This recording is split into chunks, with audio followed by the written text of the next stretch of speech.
I just don't believe a lot of people, including players, understand how emotional free throws are. Yeah. If you ever dare look into the crowd at the woman that's like this, you're doomed. So the last time I played basketball, I got smoked because I went up in a three-point contest against Joe Harris. This time, we're trying something a little bit easier, free throws. I say easier because the free throw should be very simple. 15 feet from the hoop to the free throw line. So you'd think, best basketball players in the world, a free shot from 15 feet, they should hit that every time, right? Not exactly. Last year in the NBA, only 4 guys shot over 90% for the entire season. In the WNBA last season, only 8 of the women shot over 90% for the entire season. Better than the men though. So we're gonna see in 1 week with some expert tips, can I get to 90%? Should be pretty easy, right? So day 1 is gonna be my baseline test. I'm gonna take 20 shots, see how many I can make, see what my beginning percentage is. Hopefully it's not already above 90, and then we'll go from there. So there I go.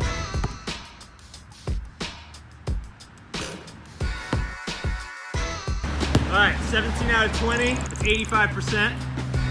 We'll take it. Get some expert tips, see if in a week I can't be above 90.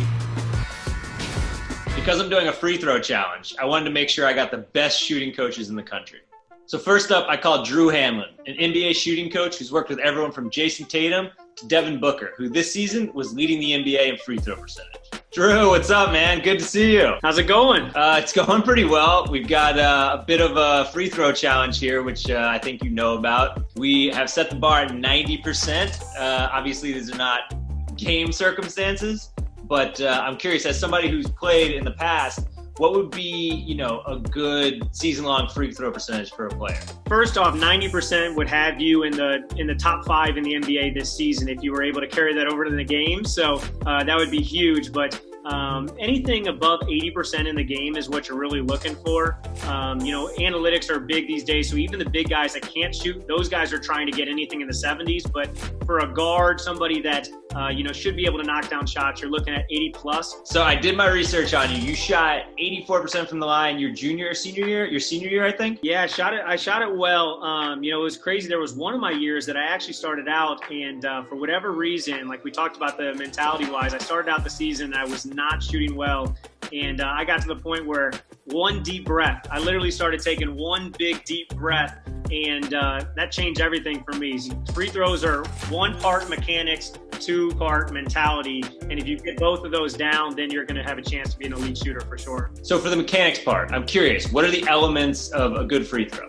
All right, so when you hit me up, I told you that I was going to give you the NBA treatment. So I actually broke down your footage. I actually took a break from breaking down Joel Embiid's footage just to help you out. So here's the first thing. So here's footage that you had sent me of your free throw. So the first thing is there's just a lot of wasted motion. You think about the free throw line, the one thing that people always say is the first word is free, which means no one's guarding you. There's no reason to rush. You have 10 seconds to shoot it. And so you want to basically shorten your shot so there's less room for error. And so for you start with the ball way below your waist right here, which just means that you're basically risking more chance of error. And so the first thing we would do is once you finish your routine, and your routine is anything that you want to make yourself feel comfortable, we would just want you to have the ball kind of at waist level or above waist level so that you don't have to kind of rock it all the way up to your pocket. So the first thing would just be, once you finish your routine, we're going to have a little bit of a higher set. The second thing is, you notice you go all the way down. You're going to have a little bit of power from your legs just because you want fluidity in your shot, but you don't need the full bend. All you really need is a straight elbow and a snap, which is actually something that you do really well. So that bend right there, we don't need, and you can see how far the ball travels. It goes out away, then it gets up into your pocket. The third thing that I see right here is just a little bit of a high elbow. Arc is determined where your elbow starts and where it finishes. So if it starts at almost parallel to the ground and then finishes high, that's a big change in kind of where your elbow was, which is going to give it more arc, which is going to improve the drop angle, which means there's going to be more room for error. The higher the elbow is, you're going to notice that it's going to be more of kind of a slingshot, which isn't terrible. But right here, you can see, look where your elbow starts right now. So you can see it's almost at kind of like eyebrow level already. And then when you shoot it, it does go up, but you notice it's just a little bit. And so the third thing that I see right now is we're just going to lower that pocket just a little bit so that you can increase your arc, which improves your drop angle. So here's your shot. Your snap looks great and your offhand looks great. To be honest with you, those two things, nothing needs to change at all. So you can see when you snap the ball right here, your offhand is good and flat, which you want, and your snap is all the way down, which you want. So those two things are great. The only thing is you don't want to have to use your body. You just want it to be kind of more of a fluid shot with your arm. I see. Okay. Now, the good news is I've done this before. So you can see Jason Tatum and I, this is when Jason, I think, was maybe like 13 or 14 years old. You can see he naturally, when he was younger, he didn't want to get his shot blocked. So he shot with a 151-degree kind of pocket. We changed that during the pre-draft. We lowered his shot pocket, which again, increased arc, improved the room for error. Now, Jason wasn't the only person that's got this treatment. Zach LaVine, same thing. During the pre-draft, when I got him, 126 degrees, and then we got him down to 103 degrees. Again, that just improves the drop angle. So let's break down the three pillars that we talked about, the three big things I think that can help you out. So the first one you're going to do is you're just going to try with your normal shot, just to kind of, once you do your routine, to basically have a subtle knee bend, but not a big bend, and then pick the ball up above your waist. And I just want you to shoot free throws with your normal pocket, with your normal snap. What I think you'll see is you'll realize how much easier it is. Now, once we do that, the second thing that you're going to do is you're going to basically work on lowering that pocket, the thing that I told you really helped Jason Tatum and Zach LaVine. You're going to want to get the ball up, pause there for a second, come back down, and then the second time you go up and then shoot it. Now, once we get those two things, then your mechanics are going to be pretty solid, and then we start focusing on the mental side. One of the things that I love doing with my guys is basically not counting makes and focusing on swishes. So there's a fun game. Again, I want to throw a fun game at you so it's not just you sitting there, repetition. What we're going to do is we're going to play free throw golf. Now, here's what free throw golf is. Golf is 18 holes, so we're going to have 18 shots. If you swish it, it's a birdie, -1 on your score. If you make a shot and it hits the rim, it's a par, so you get a 0 on that hole. If you miss it, it's a bogey, +1 on your score. And what you're going to do is you're going to focus on trying to see how low of a score you can get. We're going to target at the beginning -4 for a round. All right, man. Well, I look forward to getting the program, and then I'll get started. I'm sorry you had to stop watching Joel Embiid to watch me. That sounds like a terrible drop-off in talent there. Hey, it's all about, getting guys better. It doesn't matter where you're starting or where you're finishing. It's all about the growth that happens in between. All right, yesterday we talked to Coach Drew. He gave me some mechanic drills to work on, so we're at the local park. We're going to do that today. Mask up, stay safe. I'm about 30 feet away from everybody so that none of my bricks will hit and injure anybody. And if you're doing it at a park, just be safe, be smart. First drill we're going to do is just work on that new routine, getting you comfortable with just setting the ball, above your waist, around your belly button, and then making sure that you don't need that knee bend and you just use your arms to kind of smoothly shoot the ball at the basket. Now drill 2, working on my shot pocket. Ball at your belly button, it goes up, down, up, shoot.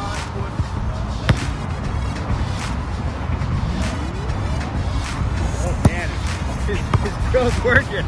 The reason we're working on the shot pocket is to increase the arc of the ball, which gives it that high drop, which needs some more swishes. Definitely see that I had more of an arc, less of a shot put straight line.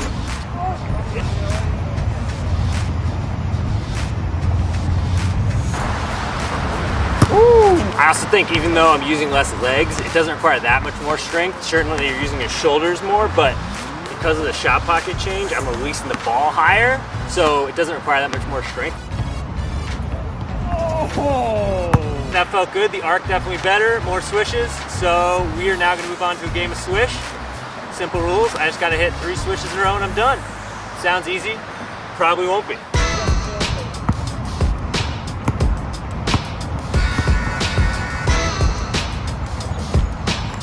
All right, that's 1.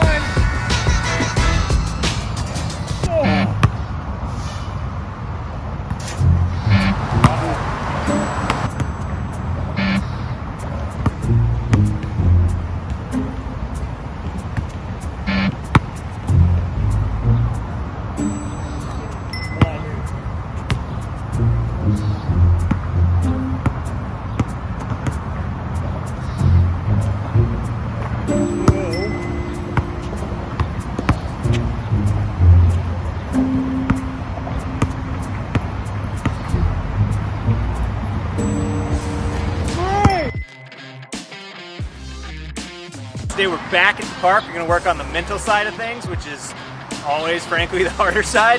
So we're going to play a game of free throw golf. We're going for 4 under. That's the standard Coach Drew gave me. He said that would be pretty good. So if I can hit that, I'll be happy.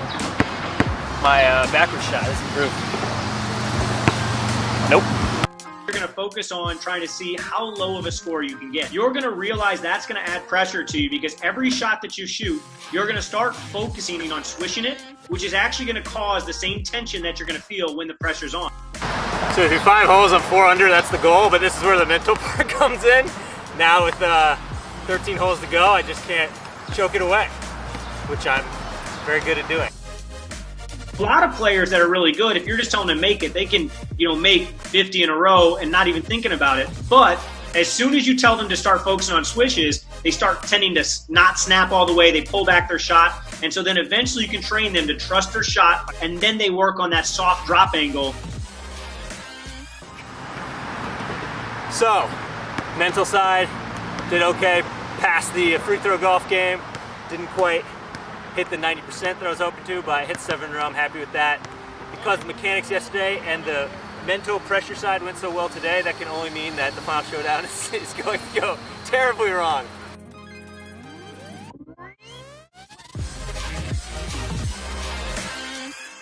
All right, so shooting free throws in practice is one thing, but shooting them in an NBA game is an entirely different thing. So, who better to call up than Ray Allen, NBA shooting legend, whose career-long free throw percentage was just under 90%. All right, Ray Allen, I'm glad to be joined by you. Thank you for taking the time. Yeah, thank you for having me. So I'm working on a free throw challenge. So you just have to make 1 free throw? No, I'm shooting 50. Ooh. In order for this challenge to be a success, I have to shoot 90% from the free throw line. Obviously, when I'm shooting in practice, the one thing I can't recreate is like what it's like to play an NBA game, sort of the pressure, the fatigue.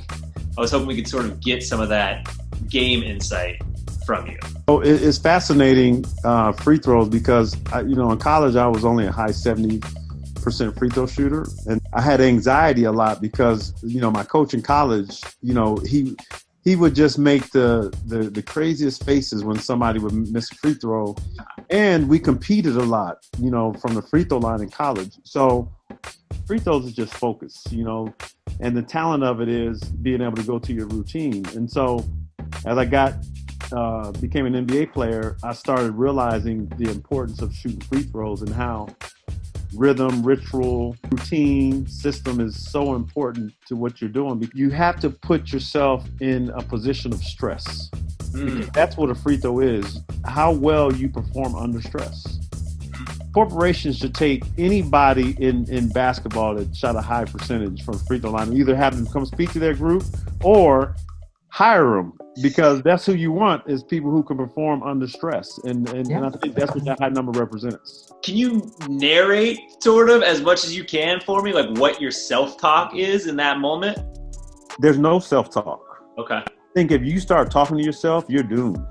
I'll tell you, there was a situation where, this was when I was in Miami in 2013, and it was regular season, and, we're down 3, and LeBron throws me the ball, and I shoot it, and the defender runs out, and he knocks me down. Look, watch the ball doesn't go in. 3 free throws. Now, it's like 2-3 seconds left on the clock for the game, and I have to shoot 3 free throws. Now, the minute I get knocked down to when someone comes and picks me up, I feel like I'm in slow motion, because now I'm feeling the weight of what I have to do now. Like, this is what I have to do. I got to make 3 free throws, and everybody's counting on me. And so as I was walking to the free throw line, I had every negative thought, rolling through my brain, because you're natural, you're real. Everybody has negative thoughts. The reason or the way that we get those negative thoughts in our head is to prepare. Think about 2 free throws, and there's 2 different scenarios. So if you're at home, you bring the people to their feet. If you're on the road, you bring people to their knees. If you're at home, it's quiet. Yeah. Because people feel like we need to be quiet, and we're nervous because we want him to make it. And if you ever dare look into the crowd at the woman that's like this, you're doomed, because now you're like consuming the pressure that she feels, the angst that she feels, and you're consuming that. Your psyche, and that puts weight on the situation, because she just told you that this is a big shot, this is a big free throw, and now you internalize that, and it forces you to feel that same angst. And so that's why you have to stay, within yourself and allow for your routine to kind of rise to the top. Of all the amazing things you accomplished in your career, where does that free throw percentage rank? It's one of the things that I'm most proud of, because you think that a free throw is easy. Everybody shoots free throws. The focus mechanism is so important, and it's so powerful, for guys that can do it. And I only regret that I didn't learn what I learned earlier, because I would have been awesome to be the best free throw shooter in history ever of the NBA. We just got to get you out of retirement and get 2 more seasons shooting 95, and we can get you there. Yeah. You mentioned blocking out all the noise, other players, fans in the arena, but those fans are super loud, and sometimes behind the basket they're holding up signs, they're banging thunder sticks. Do you ever see that or hear that when you're at the free throw line? If you're a professional basketball player and you're on the court and a fan does something and it bothers you, then you're in the wrong profession. I've seen players that, fans have said something to them and they yell back at them. Even if I'm not in the game and they're yelling from the bench, I ignore them. Because the minute they know you're listening, then the radio, I call it the radio, it's going to be on all game. I'll be talking to you all game.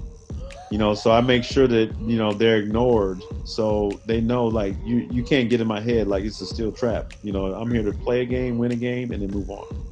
I know we talked a lot about focus and we talked about the mental side of things, but I'm just curious, like, you look at guys who are unequivocally great basketball players and they shoot 75% or 70, and like, how do you explain that? And how do you make someone who's sitting at home, the sort of average Joe like me who's on the couch and is like, damn, that guy can't hit 2 free throws for my team at the buzzer. Like, how do you make them understand a little bit how hard it is? I just don't believe a lot of people, including players, understand how emotional free throws are. You have to remember, 9 times out of 10, if you're stepping up to the free throw line, you just got knocked on your butt. You just got fouled hard, or you're running down the floor and you're out of breath. So emotionally, there's so much going on. Your heart rate is racing. I don't think people understand it's not just, he's just sitting there by himself. It's the hardest thing because you're by yourself and you have to calm down. Basketball is a fast twitch muscle sport. So you're just moving quickly and then you stop. But then now imagine moving quickly and then everything stops and you got to shoot a free throw and you got to calm your heart down. I don't think people sitting on their couch at home, they just sit there. It's just like, I'll give you a good example. So when you watch a scary movie, the person that trips, they're being chased by the killer. You're like, why did you fall? Like, meanwhile, I got a big gulp in my hand. And more. Like, it's easy for me to criticize because I'm comfortable, so you can assess and you can judge and criticize. Shooting a free throw is that same angst that occurs because it is so emotional. So you can't be comfortable at a free throw line. You shouldn't be comfortable at the free throw line. You got to get as uncomfortable as possible in practice. That's why I say do a back pedal, climb a fence, run over, get chased by a dog, and then let somebody give you the ball, shoot a free throw in your practice routine. So then by the time you get into a game situation or what you're about to experience, you at least know how to calm your heart down. That's great advice. Well, thank you. I appreciate it.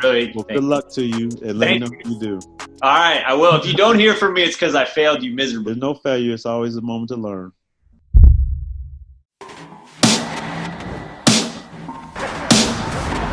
All right, we're back at the park for the final showdown. Today I'm going to shoot 50 free throws and go for 90%. So failure would be not hitting 90%. Success would be hitting 90%. Warm-up shot. Yes!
The pressure of the 50 shots and everything definitely got to you, huh? First half didn't go so well. I lost count at about 11 or 12 once I know I missed 5 and therefore couldn't hit 90%. So I actually don't know how many I've hit, and I asked my director and producer not to tell me because I think I would just further get in my head. So I'm going to focus on these next 25, trying to hit all 25. Yeah, I'm also going to up the stakes slightly. I'm going to say right now that if I don't hit that threshold, if I don't hit at least 20, no, 22, I'm going to pay my director $50 on Venmo so he can donate it to whatever charity he would like to.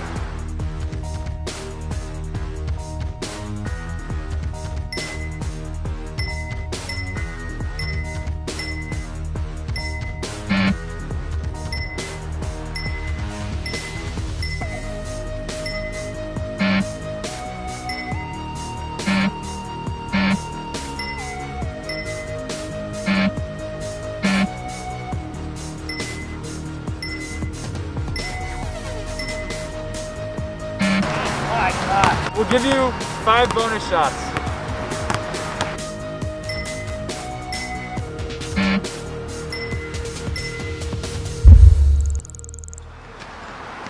%, not even close. I think the pressure really got to me.